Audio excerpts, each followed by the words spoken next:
ऐसी खबर का विश्लेषण दिखाने वाले हैं इस सेगमेंट में, जिस खबर को देख करके सरकार और समाज दोनों के मुंह पर करारा तमाचा है। यह खबर, जो किसान अपने खून पसीने की मेहनत से हमारा और आपका पेट भरता है, अगर उसे कर्ज चुकाने के लिए अपनी किडनी बेचनी पड़े तो इससे बड़ी शर्म की बात और क्या होगी।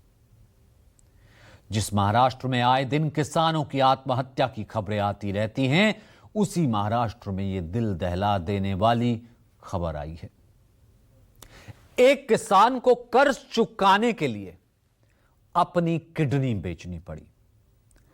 राज्य के चंद्रपुर जिले के इस किसान को पहले तो सूदखोर महाजनों से अपने कर्ज के मकड़ जाल में उसे फंसाया गया और फिर उसके घर की हर वो चीज बिकवा दी गई जो उस किसान के जीने का साधन थी। और जानते हैं किसान ने कर्ज कितना लिया था? सुनिए, किसान ने कर्ज लिया था 1 लाख और उसका ब्याज कितना हुआ? 74 लाख। सही सुना आपने, 1 लाख का कर्ज बढ़ करके हो गया 74 लाख। दुनिया के किसी भी बैंक को ब्याज का यह गणित समझ नहीं आएगा, लेकिन इसी गणित ने एक किसान की जिंदगी बर्बाद कर दी, खराब कर दी। इस किसान के जिस्म पर यह निशान किसी बीमारी के इलाज का नहीं है, ना ही इसका कोई एक्सीडेंट हुआ है, बल्कि यह निशान उस कर्ज का है जो इसने सूदखोर महाजनों से लिया था। महाराष्ट्र के चंद्रपुर के इस किसान को उस दिन का मलाल है जिस दिन इसने गाय पालने के लिए कर्ज लेने की बात सोची थी। किसानी से पहले से कमर टूट चुकी थी, रही सही कसर कर्ज के मकड़ जाल ने निकाल दी। महाजन के दबाव में आखिरकार किसान रोशन सदाशिव कुले को अपनी किडनी बेचनी पड़ी। त्याच्यानंतर त्याचे पैसे परत करण्याची यांची टोळी आहे। आपापले पैसे काढण्यासाठी बरोबर ते दुसरं एका टीममध्ये बसल्यानंतर ते एकमेकाकडे पाठवले जाते आणि माझ्या नावाने ते पैसे घेतले जातात। यांच्याकडे कोरे स्टॅम्प, चेक आणि काही मी चौकशीनंतर ते स्पष्ट करणार आहे सर्व गोष्टी। त्याच्यानंतर शेती विकली, ट्रॅक्टर विकली, 2 टू व्हीलर विकले, रिश्तेदाराकडले पैसे पण मागितले आहेत, सोना पण विकलाय, सोना रिश्तेदाराकडून मस्को ज्वेलरमध्ये सोना पण विकलाय, गहाण पण आहे, कुंडेला गहाण आहे। तेवढ्यावर न भागता किशोर म्हणे आता तुझ्याकडे कार आहे का पैसे देण्यासाठी, तुझी किडनी आहे, तू विकू शकतेस किडनी। त्याच्यानंतर मी किडनी विकून आलो, 8 लाख रुपयाला किडनी विकली। त्याच्यानंतर याचे पैसे देण्यासाठी परत मी वेंटिने या देशात गेलो, किडनी विकली, मी 8 लाख रुपयाला किडनी विकली। इंसानियत को शर्मसार कर देने वाली ये घटना महाराष्ट्र के चंद्रपुर जिले के मंथुर गांव की है। किसान रोशन सदाशिव कुले के पास 4 एकड़ खेती की जमीन है, जिससे उनके परिवार का भरण पोषण होता है। पिछले कुछ वर्षों से लगातार फसल खराब होने से उनकी आर्थिक स्थिति कमजोर होती चली गई। डेयरी फार्मिंग से कुछ कमाई करने के लिए उन्होंने कुछ गायें खरीदी। इसके लिए उन्होंने 2 साहूकारों से 50-50 हजार यानी कुल 1 लाख रुपए कर्ज लिया, लेकिन यहां भी किस्मत ने उनका साथ नहीं दिया। खरीदी हुई गायें बीमारी से मर गई। कुदरत की मार की वजह से खेती में पहले ही घाटा हो चुका था। कर्ज का जाल भी गहराता चला गया। साहूकार उनके घर आकर हर दिन धमकी देने लगा। कर्ज से छुटकारा पाने के लिए किसान ने 2 एकड़ जमीन बेच दी। जिस ट्रैक्टर से खेती करता था वो बेच दी।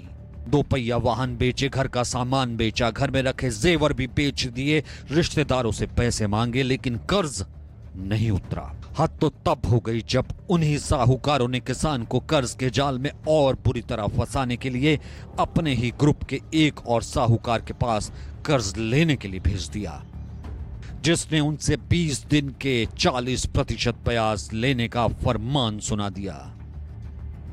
माझं नाव रोशन शिवदास कुळे, मुक्कामी तालुका जिल्हा चंद्रपूर। माझं दुधाचा व्यवसाय होता। 2017 पासून मी दुधाचा व्यवसाय करत होतो। त्याच्यानंतर कोरोना लागल्यानंतर गायींना लंपी बिमारी आली। माझ्याकडे जे पैसे होते मी ते उपचारासाठी वापरले। त्याच्यानंतर पैशाच्या अडचणीमुळे मी ब्रह्मपुरीला व्याजाने पैसे देते असं माहीत पडलं। मी त्यांच्याजवळ गेलो। त्याजवळ गेल्यानंतर त्यांच्याकडून मी 1 लाख रुपये मागितले, किशोर बावकुळे, मनीष गाडबांधे। त्याच्यानंतर यांनी मला आपले पैसे परत करण्यासाठी 15 दिवसांनी व्याज आकारत होते. 15 दिवसात व्याज नाही दिल्या तर 5,000 10,000 रुपये पेनल्टी लावत होते पर दिवसाची. त्याच्यानंतर आपले पैसे काढण्यासाठी लक्ष्मण पुंडलिक उरकुडे यांच्याकडे पाठवले. लक्ष्मणने माझा मजबुरीचा फायदा घेऊन 40% व्याज आकारला 20 दिवसाचा. समय पर कर्ज नहीं चुकाने पर साहूकारों ने किसान से प्रतिदिन 10,000 रुपए फाइन वसूलने की बात कही. इसलिए 1 लाख का कर्ज बढ़कर 74 लाख हो गया. सब कुछ बेचकर भी जब कर्ज नहीं उतरा तो आखिरकार कर्ज देने वाले एक साहूकार ने उन्हें अपनी किडनी बेचने की सलाह दी.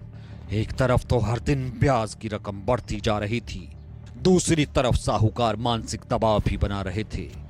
रोशन कुले के पास इसके अलावा कोई और रास्ता नहीं था. एक एजेंट रोशन कुले को कलकत्ता ले गया. उनकी मेडिकल जांच हुई. जांच के बाद कंबोडिया में सर्जरी हुई और उनकी एक किडनी निकाल दी गई. इसके बदले किसान को 8 लाख मिले. यानी सब कुछ बेचकर भी साहूकार का कर्ज अब भी चुकता नहीं हो पाया. मामला सामने आने के बाद पुलिस ने केस दर्ज कर लिया. त्यांना पैसे घेतला होता त्यांच्यावर जे जे इंटरेस्ट जे गैरअर्जदारांनी त्यांना पैसे घेतलेला होता ते ऍड होते. जास्त जास्त त्यांनी 50 लाख पर्यंत त्यांनी पैसे त्यांना पे केला म्हणून त्यांनी सांगितलेलं आहे आतापर्यंत. त्यामध्ये 6 आरोपी निष्पन्न झालेले आहे. 6 आरोपी कडून त्यांनी पैसे व्याजावर घेतलेले आहे आणि त्यांना परत 3 वर्षापासून ते पैसे परत करत आहे. तरी पण आता समोर आला की ते मागच्या वर्षी ऑक्टोबर महिन्यामध्ये त्यांनी ते असं बोलत आहे की ते किडनी विकलेला आहे. तो त्या अनुषंगाने आतापर्यंत चौकशी पूर्ण झालेल्या नाहीये. तरी पण ते ट्रान्झॅक्शन बघितलं असेल तर काही आरोपीच्या अकाउंटवर त्यांना अकाउंटला पैसे पाठवलेले आहे आणि पैसे पण घेतलेले आहे. ते कंटिन्युअस ट्रान्झॅक्शन दिसत आहे. काही तो प्रथमदर्शनी दिसून येत आहे की त्याचे हे सावकारीचा इश्यू म्हणून आम्ही आता फायनल करून आता FIR दाखल केलेला आहे आणि 4 लोग आता ताब्यात मध्ये आहे. चंद्रपुर पुलिस के अनुसार इस मामले में सभी 6 साहूकारों पर मामला दर्ज किया गया है. आरोपियों में किशोर बावनकुले, मनीष घाटबंधे, लक्ष्मण उरकुंडे, प्रदीप बावनकुले, संजय बल्लारपुरे और सत्यवान मोरकर शामिल हैं. सभी के खिलाफ सेक्शन 29, 31 और 32 के तहत केस दर्ज किया गया है. ये सभी सेक्शन गैर कानूनी तरीके से पैसा उधार देने से जुड़े हैं. पुलिस ने मामले की जांच तेजी से शुरू कर दी है. पुलिस को किसान की मेडिकल रिपोर्ट का इंतजार है, जिसके बाद आगे की जांच की दिशा तय होगी.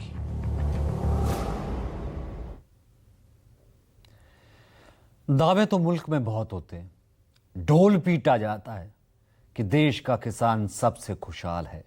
किसान हमारा रीढ़ की हड्डी है. प्रधानमंत्री किसान सम्मान योजना के तहत 6,000 सालाना देकर यह समझ लिया जाता है सरकारों के द्वारा कि किसानों के प्रति जिम्मेदारी तो पूरी हो गई. इसी मुल्क में 3 कृषि कानून के खिलाफ किसान जब आंदोलन करता है, सड़क पर आता है, तो उसे आतंकवादी कहकर अपमानित किया जाता है. सरकार को गलती मानने में 1.5 साल लग गए. इसी मुल्क में एक किसान 1 लाख कर्ज के बदले 50 लाख का तो सूद भरता है.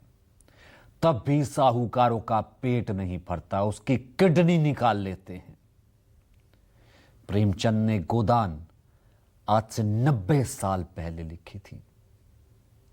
फिल्म आई थी 2 बीघा जमीन, आई थी 1953 में. ना जाने कितनी सरकारें आई, कितनी गई, लेकिन आज भी किसान अगर 90 साल पहले की तरह जिंदगी जीने को मजबूर हो तो किस विकसित भारत की कल्पना की आप बात भी सोच सकते हैं. गांधी का नाम हटाकर रामजी रख लेंगे, लेकिन चंद्रपुर के इस किसान के बारे में कौन सोचेगा.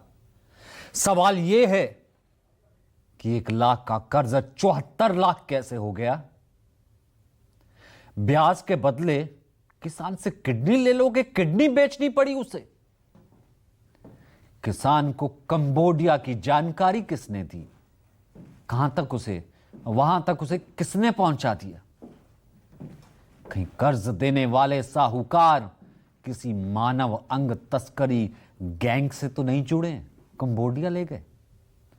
इन सभी सवालों की जांच जारी है, इसलिए किडनी को लेकर फिलहाल कोई केस अभी दर्ज नहीं किया गया है। यह खबर महाराष्ट्र के किसानों की बदहाली का ताजा सबूत है कि आखिर सरकार कहां सो रही है। कैसे ये साहूकार मनमर्जी से बेचारे किसानों से ब्याज वसूलते हैं और प्रशासन को खबर तक नहीं लगती। ऐसे ही कर्ज के जाल में फंसकर आखिरकार किसानों को आत्महत्या तक करनी पड़ती है।